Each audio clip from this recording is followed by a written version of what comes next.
Even the most expensive homes can fall into a state of disrepair.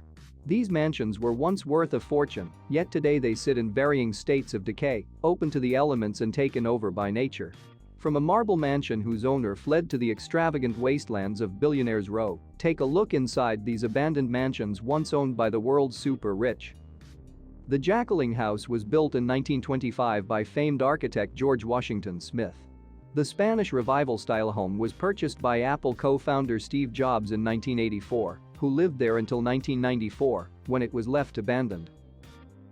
In fact, Jobs hated the house so much that he spent the last years of his life petitioning to get the mansion demolished so that he could build a smaller home for his family. While Jobs' request for demolition was being processed, the home started to fall into a state of disrepair.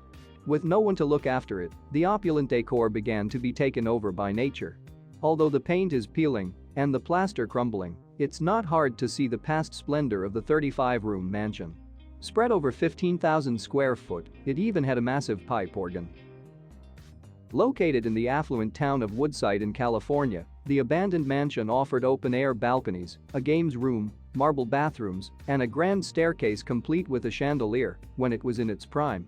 It even had a tunnel underneath the house to get around. Louis family mansion built in 1929 in Baroque style, the Mingsheng Ghost House, aka the Louis family mansion, is a freaky place with a heartbreaking history. Located in the Taiwanese countryside, it's been abandoned since the 1950s when the family fled abruptly. Like all mysterious places, there's plenty of lore around the family and why they left the once beautiful place. Rumor has it that the family's maid was having an affair with her employer, Liu Rongyu, and when the secret became public, she died after jumping down a well, but since she did not live to tell the tale, it's hard to know exactly what happened.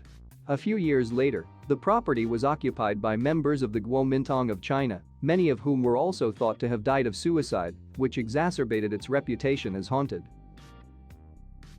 The Pineheath House in Harrogate, England, sat abandoned for 27 years. It was purchased in 2013 by a local businessman after spending over a quarter of a century untouched.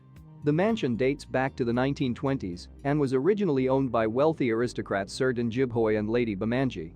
After Lady Bamanji died in 1986, the home remained untouched with the couple's items still scattered around.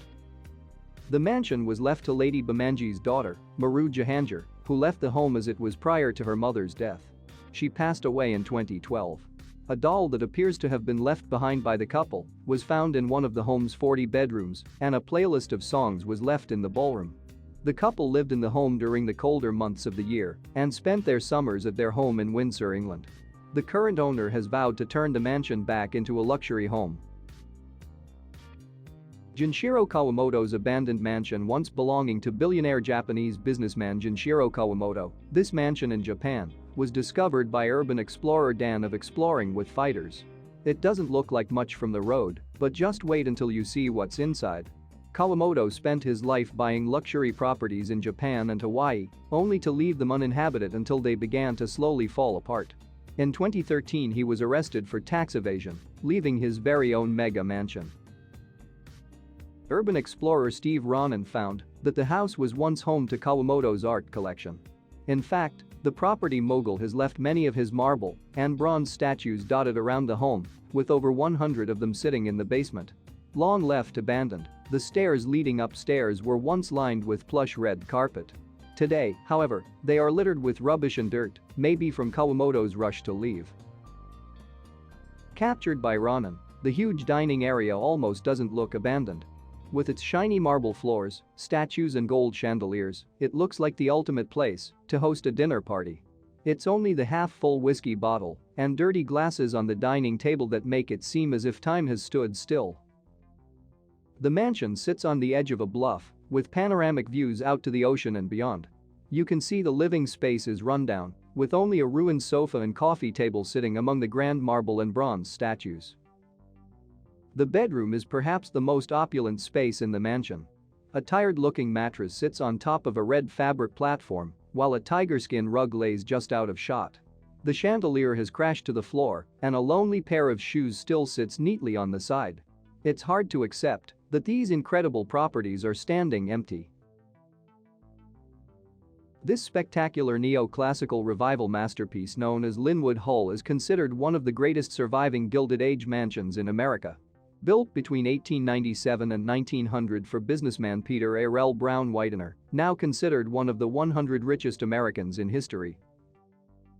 The build is said to have cost $8 million, the equivalent of $211 million in today's money, and has 110 rooms, of which 55 are bedrooms and 20 are bathrooms, as well as an art gallery and a ballroom large enough to accommodate 1,000 guests. At the height of its former glory, Linwood Hall employed 37 full-time staff to run it and a further 60 employees to look after the extensive garden. When Peter Whitener died in 1915, the house was left to his youngest son Joseph, who was the last surviving heir after the eldest son George died on the Titanic. Joseph spent much of his $60 million inheritance on the property, and particularly its renowned art collection, considered the most important private collection of Gilded Age European masterpieces in the world. Paintings by Raphael, El Greco, Rembrandt, Donatello, and Van Dyck were among works that once lined these now dilapidated walls. An lavish ballroom would once have held dances attended by the cream of Philadelphia society. The gold leaf moldings and central painted ceiling panel give a taste of how impressive this space was in its heyday. When Joseph died in 1943, the house was abandoned as none of his children wanted to take on the huge responsibility of running the estate. A canny developer bought the pile in 1948 for the meager sum of $130,000, roughly $1.4 million in today's money. This fine old house still has all the markings of luxury, with marble bathrooms still intact. The estate was bought by the Faith Theological Seminary, a branch of evangelical Christians, in 1952 who sold off Linwood's valuable assets, including its carved mantels, walnut paneling and rare landscape ornaments, plus more than 350 acres of land. The house now has only 33 acres. The now decrepit swimming pool would once have been enclosed with squash courts and changing rooms and was filled with water from the estate's very own reservoir. In 2003, Linwood Hall was added to a list of endangered historic properties in the region, and fans of the estate are running an ongoing campaign to save the house for posterity. The region of Shekhawati, in the northeast part of Rajasthan, India, is famous for its rows of abandoned mansions. The area, which was found in the 1400s and developed at the beginning of the 19th century, was once home to India's billionaires. However, today many of the grand mansions, known as havelis, are crumbling. The havelis blossomed until the early 20th century, when the rich business tycoons living there left for better opportunities in areas such as Mumbai and Calcutta. With the trade moving elsewhere, development stopped in Shekhawati and the artwork-covered marvels were abandoned for good. The havelis were all built in a similar style. Spread over 2 floors, they often have 4 courtyards, 2 reserved for socializing and the other 2 reserved for cooking and animal stables.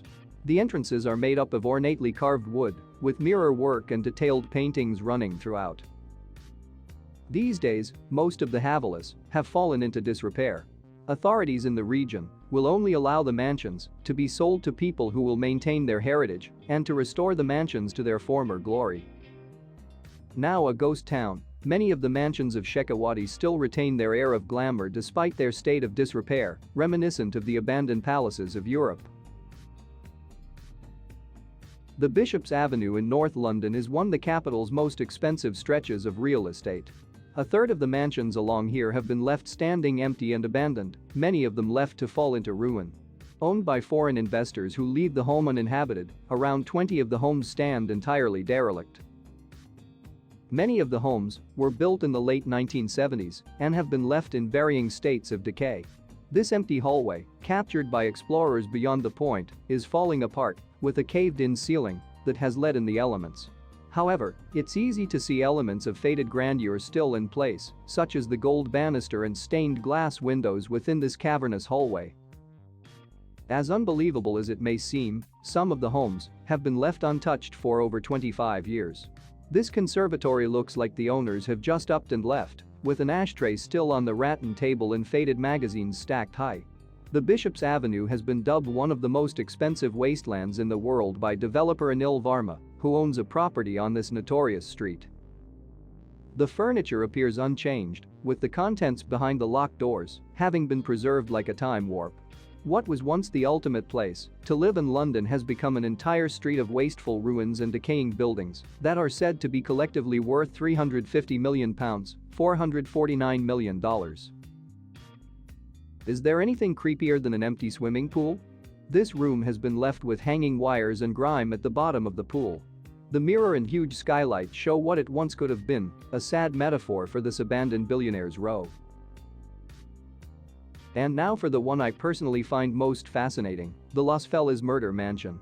Los Feliz is one of LA's coolest, most livable neighborhoods, but it also has a very dark past with some of history's most gruesome and Hollywood-adjacent murders. There's the Soudan House, a Lloyd Wright-designed Mayan revival home rumored to be the murder scene of the Black Dahlia, the home of the Manson murders, and then there's this place. It was the seemingly happy home of Dr. Harold Perelson and his family until the horrific night of December 6, 1959, when he murdered his wife in her sleep with a ball-peen hammer and attempted to murder his 3 children before drinking acid to kill himself.